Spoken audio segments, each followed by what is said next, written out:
Hello everyone and welcome back to Let's Play Donkey Kong Country. In the last part we reached World 3 Vine Valley and now we're in Temple Tempest, which I think this was one of the last levels I could get through consistently as a kid. Once I got past Stop and Go Station, that was. The big gimmick with this stage compared to the previous temple stage is that the millstones will now follow you. I think this is also the last of like 3 of these kinds of stages in the game.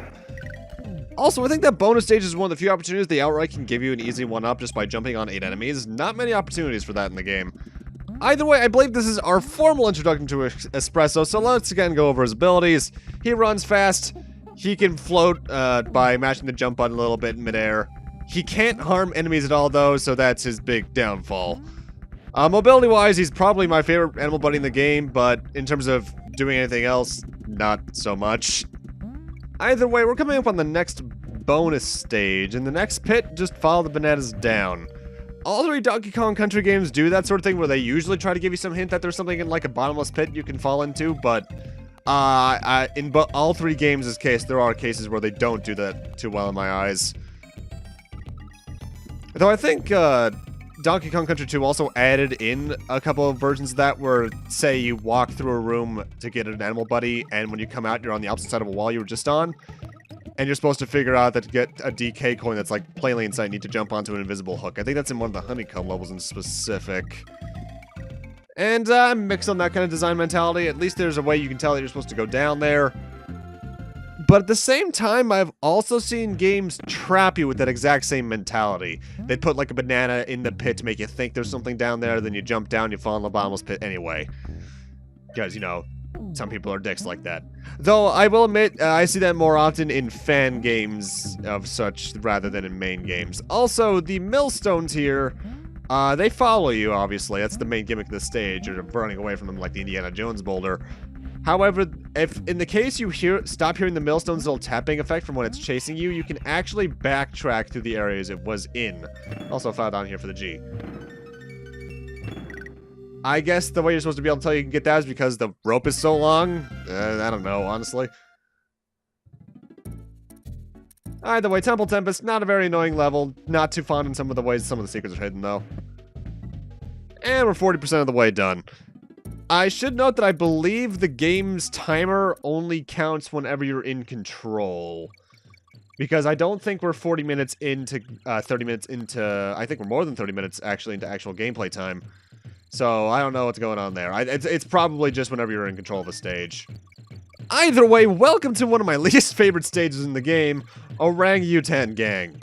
The main gimmick of this stage is that we have a new enemy known as a Manky Kong who will throw barrels at us. But the reason I don't like this stage in particular is that it has the most bonus areas, I think, out of any stage in the game at 5.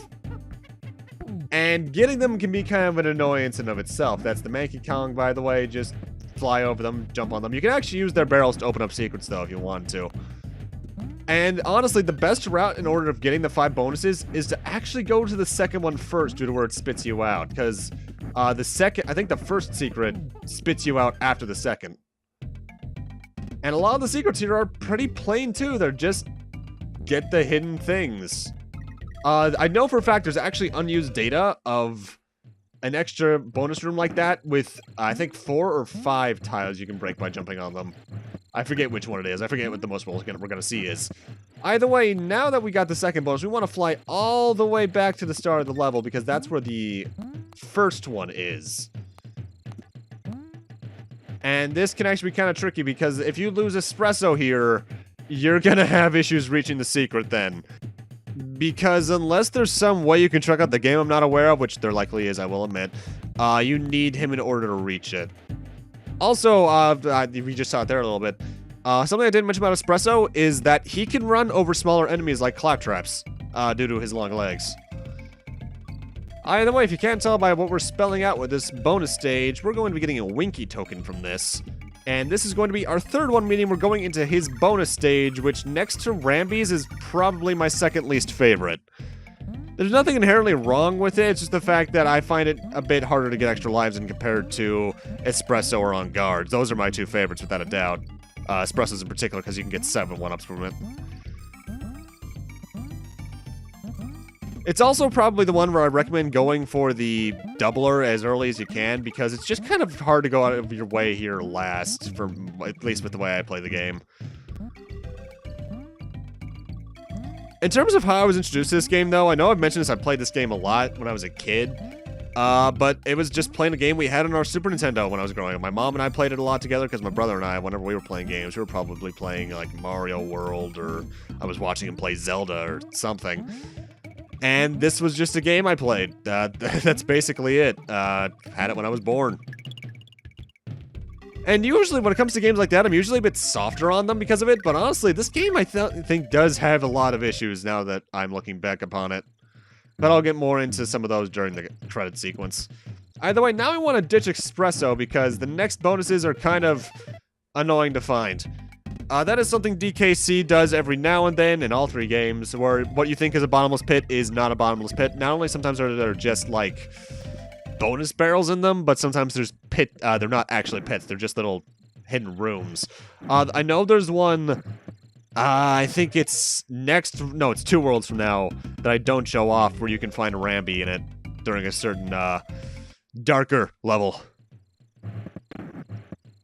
And I think there's one more secret left, and you can either use that barrel that was just to my left, or you can use this Manky Kong to our advantage and get hit in the process. I probably should have jumped there, but oh well, he opened the secret for me.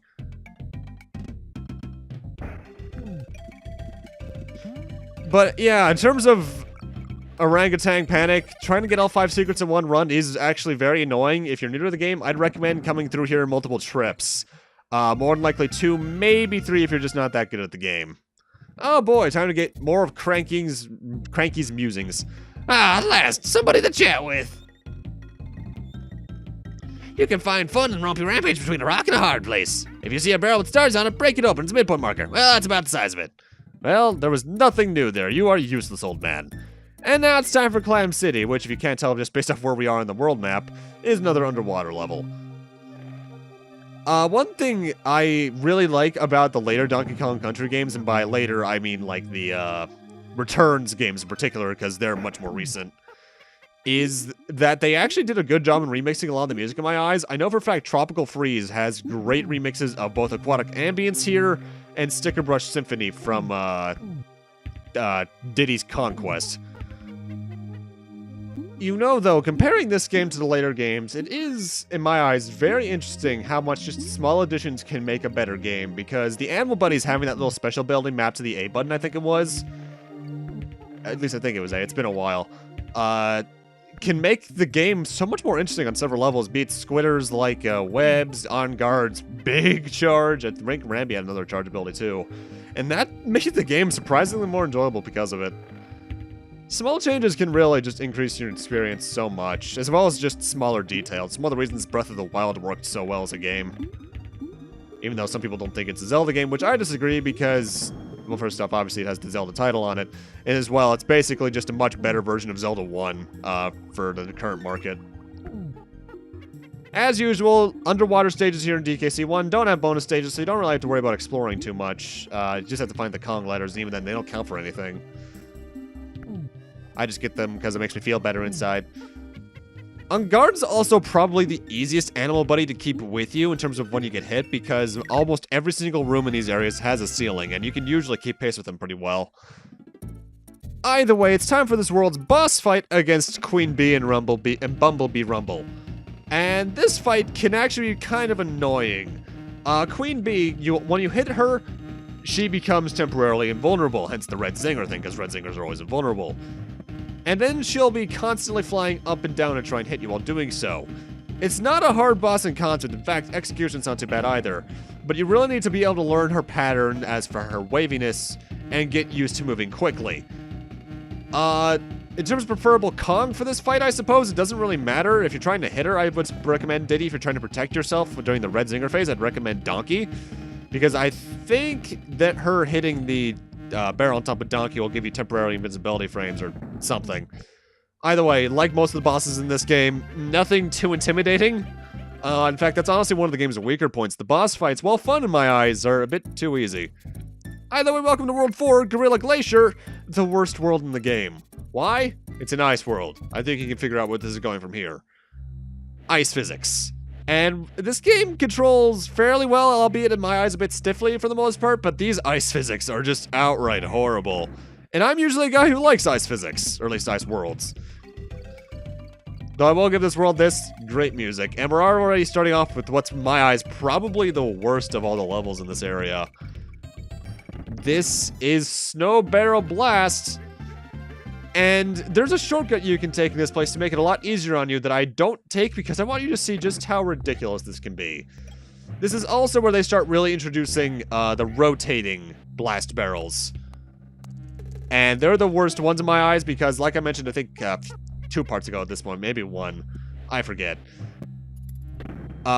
Sometimes when you fire out of a blast barrel, in fact, fairly often in my cases, even though I swear I'm on a frame that's facing, like, let's say, diagonal up to the right, I'll fire straight up because I guess the programming just didn't catch up with the barrel rotating itself. And the opposite will happen, too. You'll swear you're on this one frame, but you'll get fired through the next one.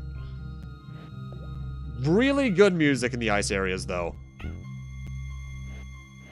Donkey Kong Country soundtrack is overall really good, but I do think it's of the variety where it's better to play along with than just listen on its own in most instances. Also, gorgeous backgrounds. That there is a Crusher. That is actually an enemy that only Donkey Kong can kill, I believe. Gotcha. This was also the level that I just could not get past as a child. Like I said, I didn't beat this game until sometime I think I said early, like in part 1, my middle school days. And this level was the reason why, because I just could not figure out these blast barrels. There's a lot of them, and their rotation can suck. There is a shortcut coming up, though, in the big blast barrel sequence. I'll go over that when we get to it. Oh, hey, look, another one of these special stages, only you're actually rotating, so I have to time myself better. I should note that with any kind of those types of special stages, you don't need to actually reach the exit for them to count for your percentage, you just need to enter them. Some, I believe, you actually do have to clear in order for them to count, but others you just have to find them. I think it depends on whether or not there's, like, a clear goal. And even then, I'm not entirely sure about that, because this is a game I 100% every time I play it, but every time I play it is very often. Like, I think before this, the last time I played Donkey Kong Country 1 was 2011, roughly. Either way, we've already passed the shortcut at this point. In this giant blast barrel section, there's a Rambi token I believe you can find somewhere. The third barrel past that fires straight down, and you'll find a hidden boost barrel that'll send you straight through the G even, so it'll make this area a lot easier. Yeah, that Zinger's not moving a bit ridiculously fast.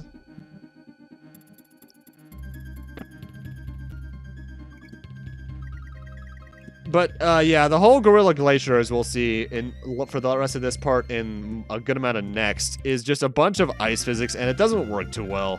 Snow Barrel Blast is the worst level out of them all, I will admit to that, but, At least Slip Slide Ride has a pretty interesting gimmick. We've already seen ropes before in this game, but the ropes in this level are a bit different. They are blue and pink. The blue ropes, you go up automatically. I'm not holding up right now. Holding up will accelerate you, though. And the pink ones send you downwards. You're basically slipping down. And this leads to a pretty interesting, almost conveyor belt-like effect with them. Also, I have to admit, the KONG special stages like that are probably the easiest ones of the ones you can lose. Because they always count down in the exact same order. When there's a K on the far left, there's a G on the far right. And that actually leads to very easy memorization of them. So, yeah, not too bad. Also, these are armies, I believe. You can only kill them as Diddy when they're unrolled. Your jump will unroll them, though. Donkey can just kill them regardless.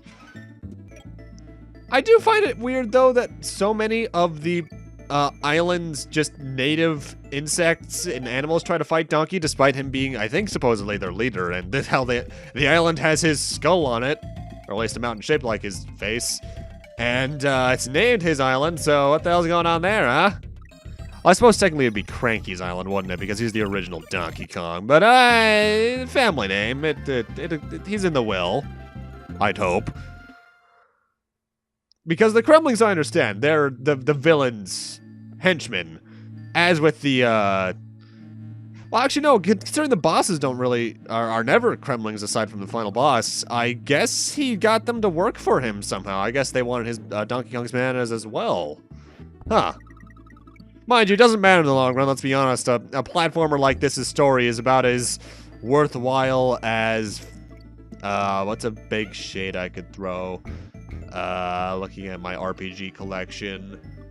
The story of the GameCube custom Robo game. There we go. Yeah, got him wrecked. Even though that game actually didn't have that bad of a story. Some of the story mode boss fights were complete bullshit, but the story itself wasn't horrible. Have we gotten a custom Robo game in like the past 8 years? I don't think we have. We need more of those. Those are good games. Be a good one. Be a good idea for the Switch too. This is a pretty annoying bonus stage to get, actually, getting up here, because the rope physics are a bit off. And the way you jump off the ropes, first off, I believe in order to grab onto a rope, you need to be holding up. And to jump off, you need to be holding a direction and then press the jump button, which can be kind of weird.